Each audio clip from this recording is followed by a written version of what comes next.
Today we're going to be talking about a thing I did, yeah? Right? Just yesterday I got back from a trip, a bicycle trip from Melbourne to Sydney, Australia. I'm going to be telling you about all the important and interesting things that I saw and learnt while doing 1,200 kilometers for 6 days on my asshole. So, if you like storytime videos with a little bit of pow, you're gonna love this.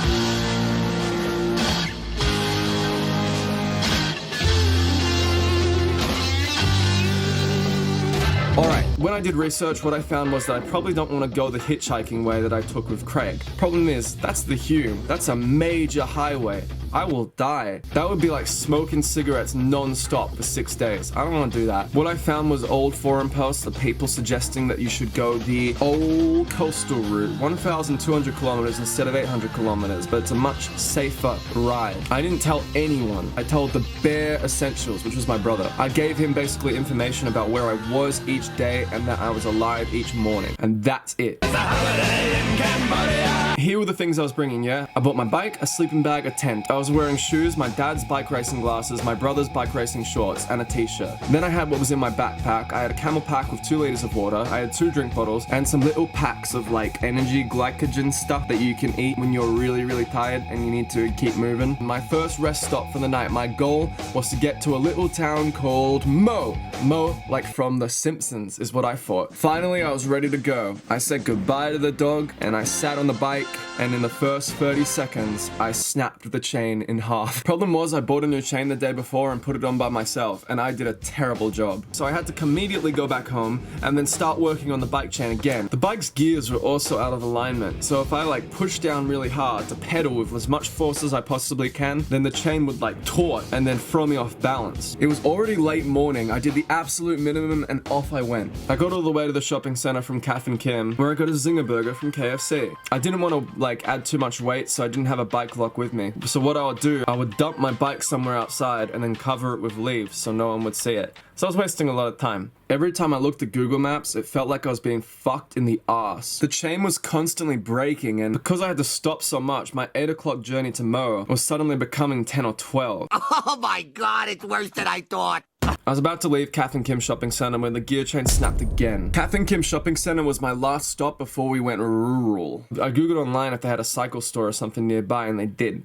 I took it to the cycle store, and then I asked, do you guys have any of the chains that I need? They had the new chains. The brother asked if he could put it on for me. I came back and I paid for the chain, and immediately I recognized that the guy had done the gear alignment as well as putting on the new chain. And then when I asked how much it cost for the service, he said for free. If you go to a cycle store in Kath and Kim Shopping Center, make sure to say hello to this guy and thank him for me. Finally, I felt equipmentally equipped to get going, so I shot off into the distance. Problem was, I was using Google Maps. The problem is that when you're riding a bike, Google Maps thinks that you can take it anywhere. So I was like in the middle of nowhere, riding on gravel trails for ages. Gravel trails that looked like they hadn't seen a car in days. I was really jumpy at the time too. Whenever I'd hear a noise, I'd think, whoa, because I felt like I was thinking like Blair Witch shit, you know? Like I was thinking there'll be like a witch or something, like I would walk in on like a body or a skinwalker or some shit. Oh, bloody hell. It's a good thing I didn't think about skinwalkers much when I was out there. Or Sasquatch. Man, I used to watch some Bigfoot shit when I was younger, man. It fucked me up. Every time I heard a noise, immediately I'll fucking do this shit, you know?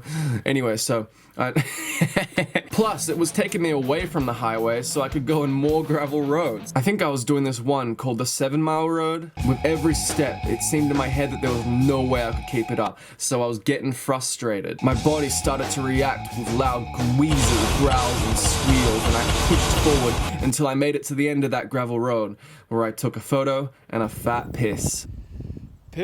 From then on out, I decided that I would never ride on a gravel road again if Google Maps recommended it, so I stuck to the main roads and highways. Mo seemed like it wasn't going to happen today, so I decided to get some food and then pedal a little further to a little town called Druin, and I climbed the first supermassive hill of my trip. What was important about that hill was that while I was going up, I decided I would not quit on hills, because if I quit on hills, I'm going to be sitting there for ages. I ate my food on the top of this hill overlooking the sunset on this 4-kilometer driveway for a Beaker Cheese franchise. I had to remind myself the key principle that got me through this trip. Everything happens for a reason. That every one of these challenges is important, because if I learn how to get through it, then I've got the tools to get through it in the future. And that I couldn't really learn anything if the trip went exactly how I wanted it to happen. If I could control the universe, it would have just been completely flat ground. I would have just flown through mindlessly and then just gotten there in about 3 hours. And then what would be the point? It was like the sacrifice that helped me get what was important from that trip. And this moment sort of personified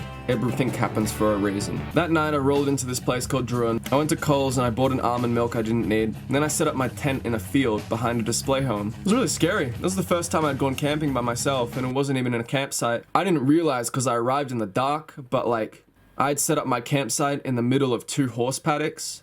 And the entire night, what I thought was people running around were actually horses. Probably reacting to me emerging from my tent, Swiss Army knife in hand, and then reclusively re-entering. Or they could be reacting to the fact I took a shit in their neighbor's field. Man, it was a gross shit, man. Came out like a dog turd.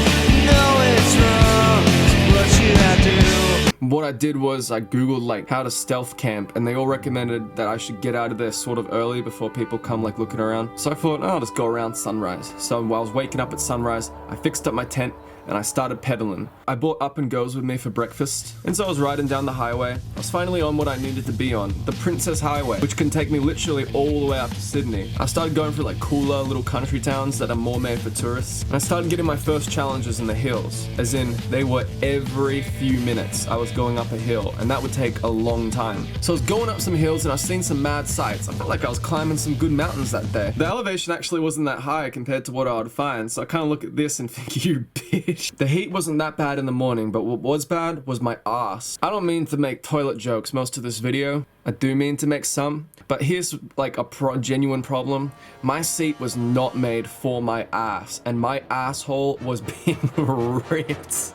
Like, I swear to God, it was like someone had just dragged it across asphalt for like 5 kilometers. Also, who are these Homer Simpsons that just throwing beer bottles out of their car? Like, I was dodging glass the like entire time on that medium strip on the shoulder, which is where I rode. I wasn't riding like on the highway. I was typically riding across along the shoulder, which was usually quite big, but the hills were killer and the heat was not letting up. It was getting worse.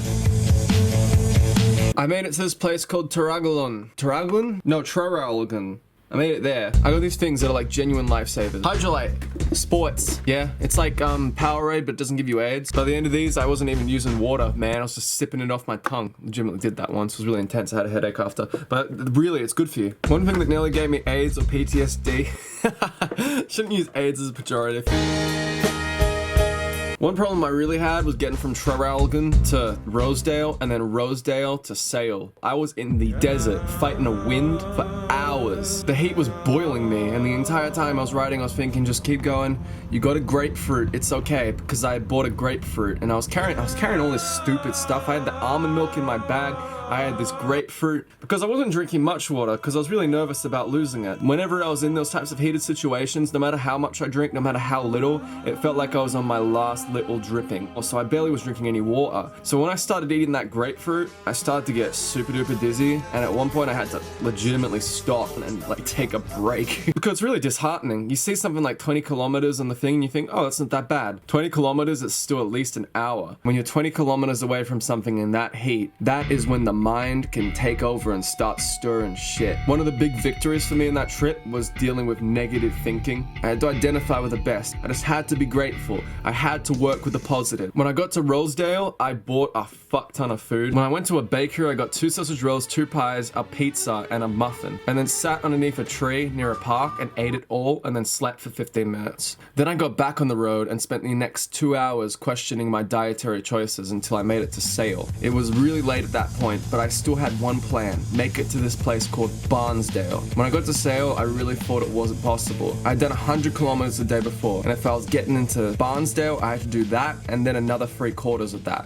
Choosing the hard way brought some shit out of me. I put on some music and off I went, and by the end of the night, I got to fucking Barnsdale. They said it could not be done, but Oran is in Barnsdale, commercial capital of East Gippsland. Yeah, baby. All right. Where I camped without a tent underneath a tree. It was really neat. Next day I got up around a similar time and started riding. I got to a place called Johnsonville and ate at a cafe called the Black Stump. And if you're wondering why they call it the Black Stump, that's right, that is a stump. I'd spent the last night sort of planning about where I was gonna go. My goal was to get to this place called Khan River, because then I could get to this place called Eden, and in 5 days I could be in Sydney. But the problem is, I was starting to get really far away from home now, and I was starting to get out into country areas, and because I wasn't on the Hume, I was on the Princess Highway. There was starting to become some real intimidating distances between different towns. I'm talking sometimes an hour by car and 4 hours by bike without a single town, or even like a gas station. I went from Barnsdale to a town called Lakes Entrance in a few hours, which was good. My first big step that day was Lakes Entrance to Nawanawa. In Nawanawa, I found a sick, like, hip cafe. I got a milkshake and an egg and bacon roll from there. I saw this really cool big stump art that they made called the Sun God, which I thought was really cool. Then I started getting to that time of the day when the heat started to kill. I went about 38 kilometers all the way from Nawanawa to a town called Orbost when things started to get sort of scary. Earlier in the day at the Black Stump, as I was fixing up my bike, a guy asked me where I was heading. I told him I was going to Sydney, and he warned me about the road from Orbost to Khan River. And if I had to go from Orbost to Khan River, I might be having to do it at night. It would be dead deep forest, and I was already thrashed. When I got to Orbost, I went to Woolworths and bought an amalgamation of weird foods, and I ate all it on a park bench. I went to the information center as well. I think I really startled the person there because I walked in and I was looking on the map, is there a town at all from Orbost to Khan River? She's like, nope, it's only 2 hours. You taking a bike? And I was like, yeah.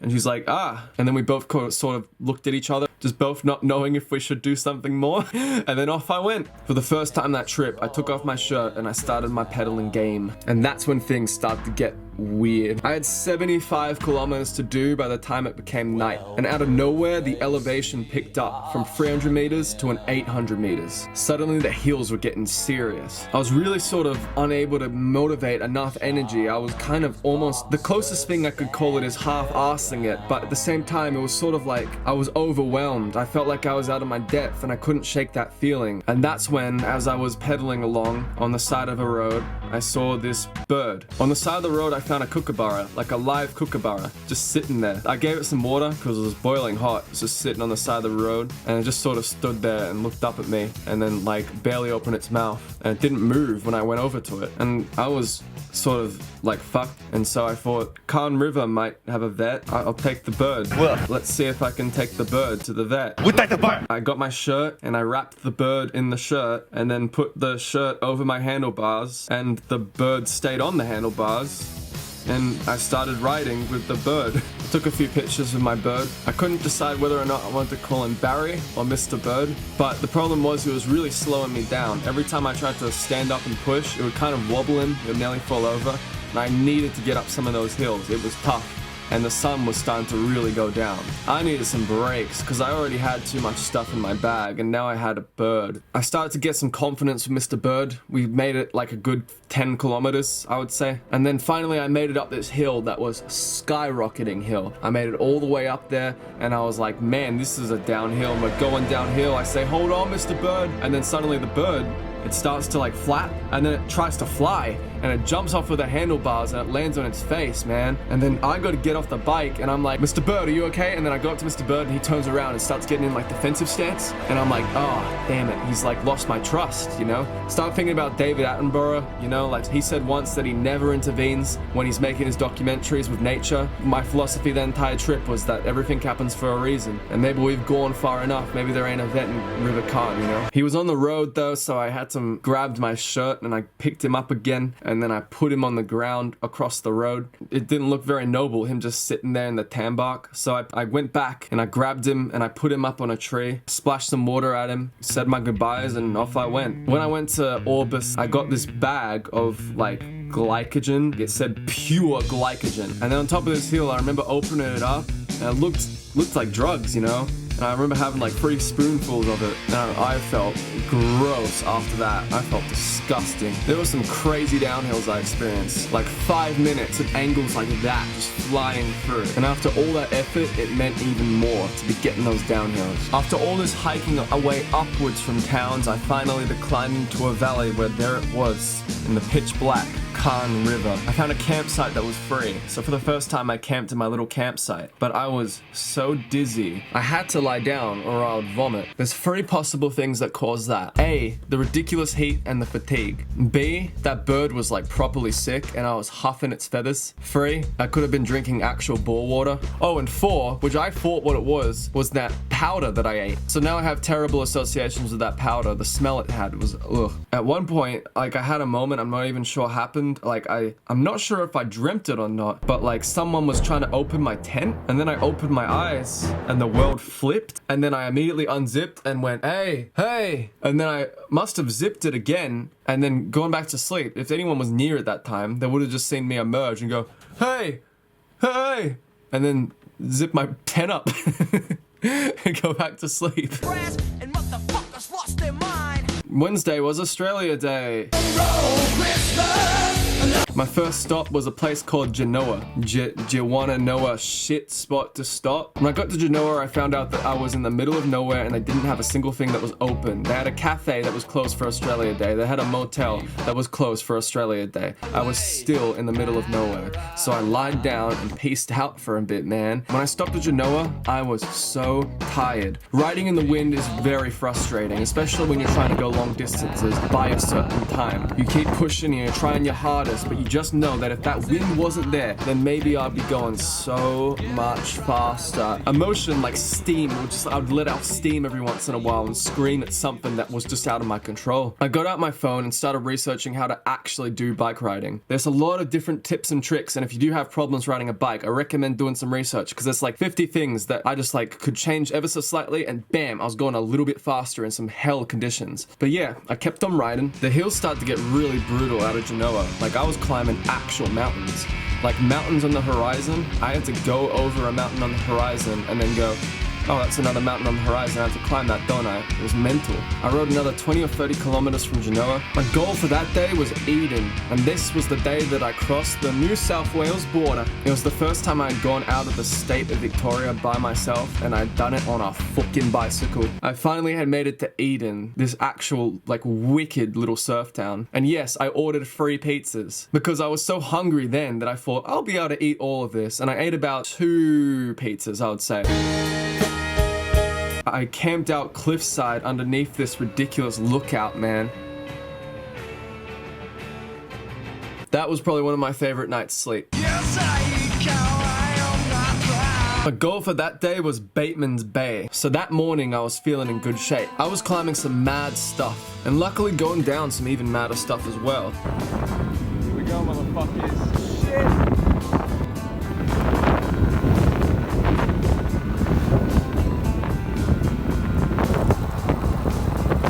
And we climb once more.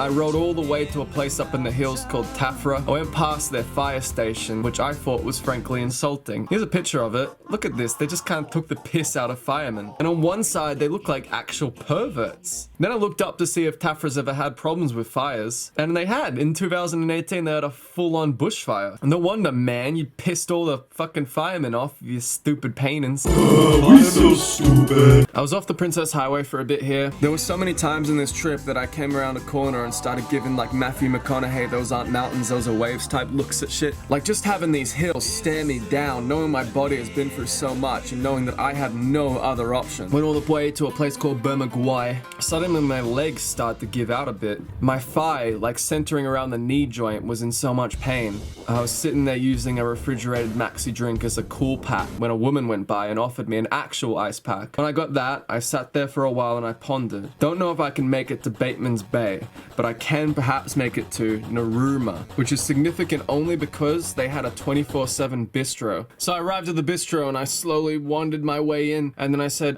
do you guys have any food? And they said, no, the kitchen's closed, mate. I thought, oh. And then one of the chefs immediately emerges out and he says, hey man, we can open the kitchen for you, brother. We still got the fryers out, man. And this guy was able to take my order and he gave me a parma, man, and I ate that fucking parma. That night I stayed in a dog park next to a Big 4 camping site. It was comparatively a distance like small day, but the hills were devastating. And then I realized I had to wake up early anyway because otherwise the dogs would attack me.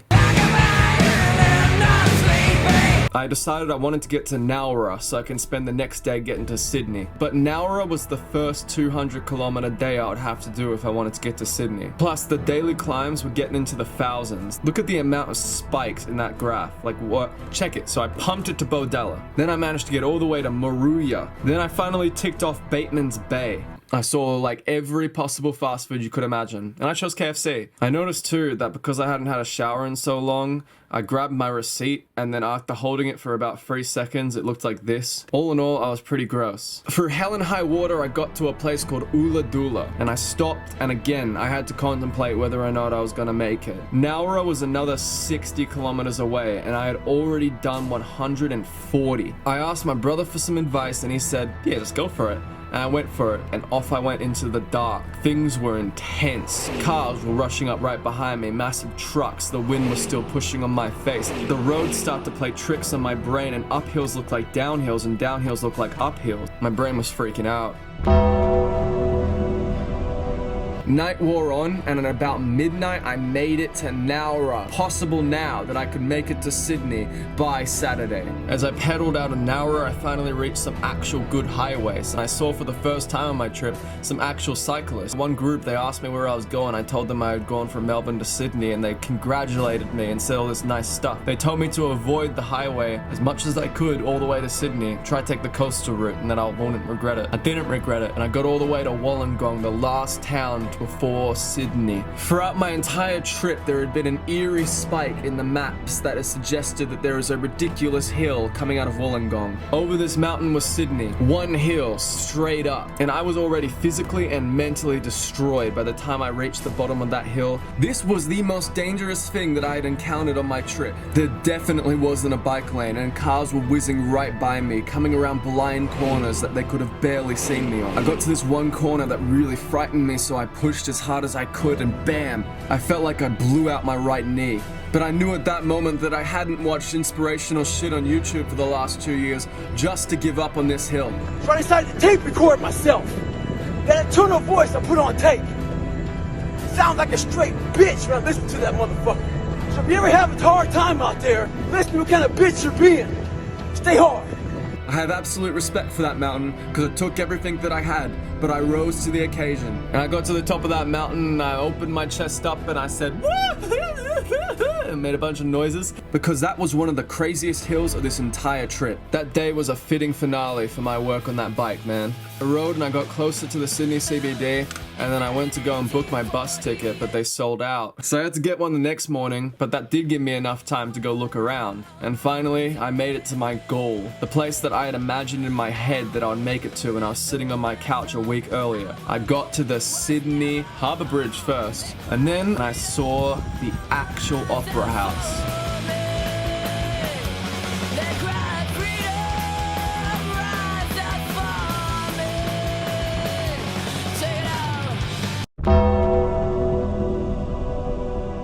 I remember I was at the train station and there were two pretty girls that looked like they wanted to talk to me, and for some reason I just didn't challenge myself to say anything. Later that night there was an old brother who was trying to sleep, and these kids started sort of harassing him. It wasn't that bad or anything, but I would have and should have spoken up in both of those situations. I just refused to challenge myself to do so. I think I had a similar revelation to this guy in this documentary I was watching called 100 Foot Wave. There was this brother called Garrett McNamara who was focusing his entire life around getting the 100 foot wave. But by the end of the series, he kind of realizes that every day is an 100 foot wave. Like, what even really is the conceptual idea of an 100 foot wave? It's like an 100 foot wave is bitchin', and so is a trip all the way to Sydney. But every day is just as important, and just because it's not an 100 foot wave or a trip to Sydney doesn't mean that it's any less special. It's just as important to not hit the snooze button when you know you gotta be somewhere, as it is to ride an extra 4 hours to beat nightfall.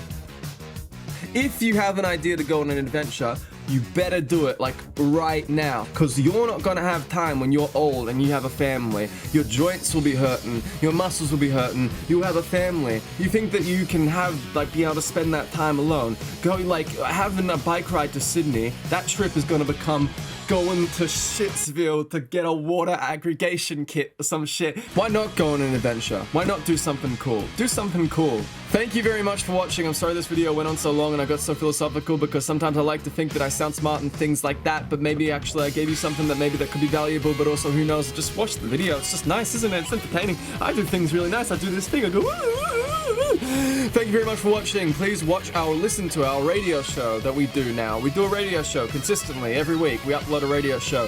Thank you very much for watching, and follow Inaudible Instagram at gmail.com. I hurt myself today.